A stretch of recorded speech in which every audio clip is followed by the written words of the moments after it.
Olá, eu sou André Malta e esse é o canal Isso Aqui Não É Grego, uma abordagem descomplicada da literatura clássica e não clássica. Episódio de hoje, a prosa de Monique Malcher. Violência e sobrevivência e o valor terapêutico da arte.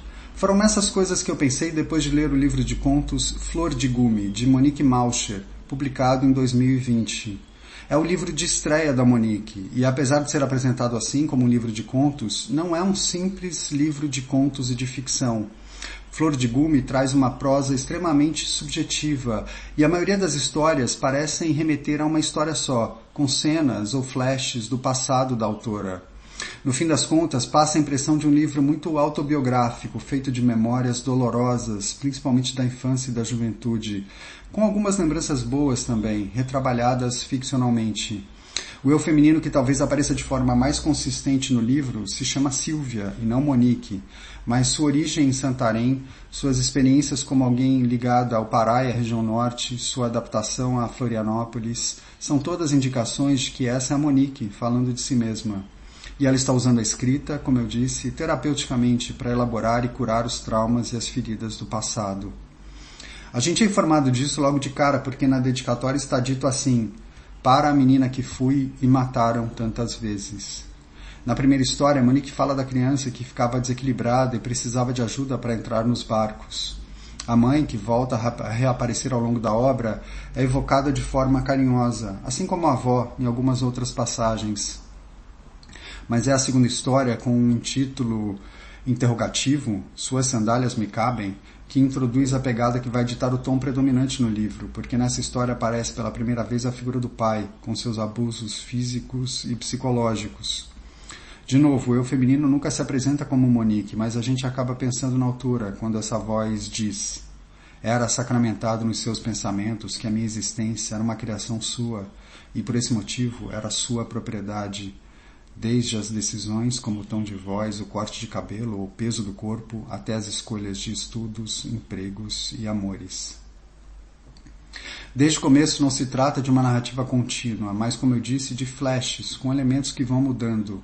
Ainda assim, dá para reconstituir um núcleo familiar conturbado, com esse pai violento que agride mulher e filha. Ouçam este trecho. Não era tragédia, era crime. Todos os dias não sabia o que fazer comigo mesma. Procurava formas diversas de me tornar a Silvia surda, porque doía imaginar o que os gritos eram. Tinham imagens, rostos. O sofrimento não é desastre natural, ele é arquitetado porque tem poder. Essa é uma questão central no livro, a estrutura do patriarcado brasileiro, que faz com que os homens detenham o comando de outras vidas e submetam mulheres e meninas ao seu arbítrio. Com suas histórias, Monique não quer propriamente levantar bandeiras nem criar discursos, mas dar voz a um sentimento de opressão e dano. Falar como a vida feminina na nossa realidade com frequência é vitimada por homens que têm carta branca para impor suas brutalidades e torturas. A gente conhece bem essa realidade através do seu desfecho extremo, o feminicídio. Ao contrário do que muita gente pensa, feminicídio não é um termo impreciso ou desnecessário. Ele fala de uma circunstância bem concreta, a morte da mulher que decidiu fazer valer sua autonomia e dar um basta ao julgo do homem com quem tinha uma relação. No nosso ambiente super desigual, a gente sabe que essa mulher pode sim correr risco de vida e que muitas vezes acaba morta.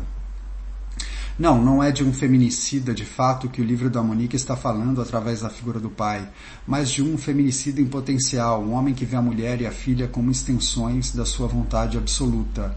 Ouçam o que diz a voz feminina em Flor de Gume em uma das histórias sobre esse pai. Chicoteava a raiva que sentia das mulheres nas minhas costas, de joelhos quedava derrotada, olhando para a espingarda encostada na parede, querendo segurá-la de novo, dessa vez para acertar o animal certo. Um pouco mais para frente, uma outra situação é apresentada. Era parte da rotina dele controlar nossas vidas. Isso incluía meu trajeto para o colégio. Se me atrasasse literalmente 5 minutos para aparecer na frente do colégio, era motivo para briga e com certeza uma surra. E foram muitas. Meu corpo conhecia todo tipo de dor com objetos diferentes. Sandálias, livro, prato, folha, galho, cadeira, controle de TV e quase sempre chute com soco.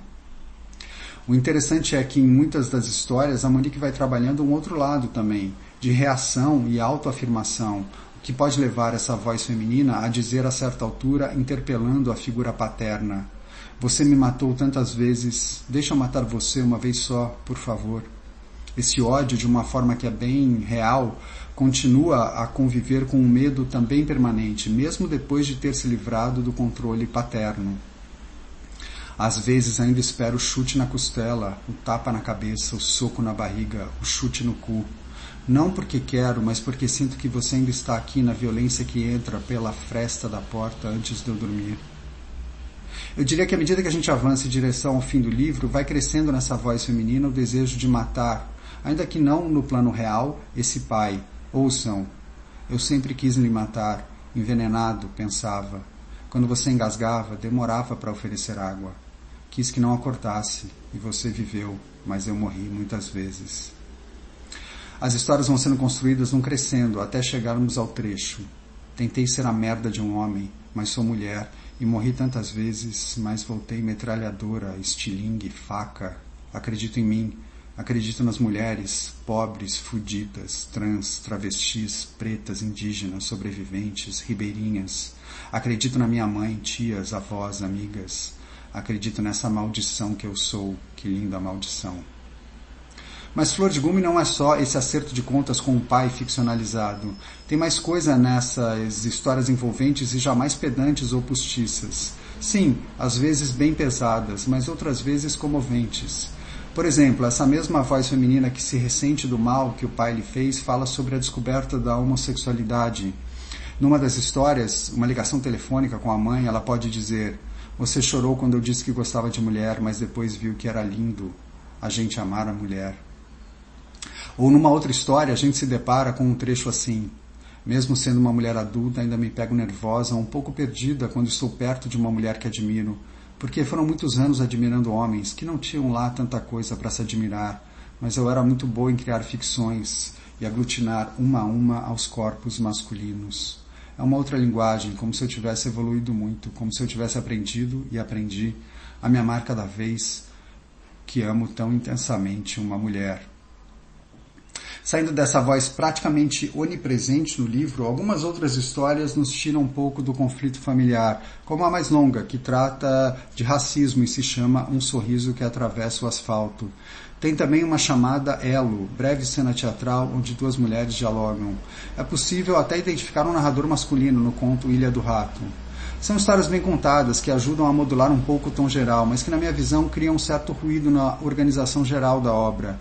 Como eu disse antes, para mim, pelo menos, Flor de Gume é um livro de memórias. Mesmo quando esbarramos em informações que nos levam a pensar num relato ficcional, a voz feminina fala coisas que nos confundem e nos levam de volta à figura da autora, como na história O Barco e as Cartografias da Esperança, onde ela diz: talvez alguns dos meus irmãos conte essa história diferente e diga que minto ou invento, mas tenho meus retalhos na memória e sei o que vi. A voz de outro conto pode dizer ainda tinha vários pensamentos bonitos em relação àquela casa de 2 quartos e quintal enorme, porém grande parte desse aglomerado de lembranças era misturada com ficção.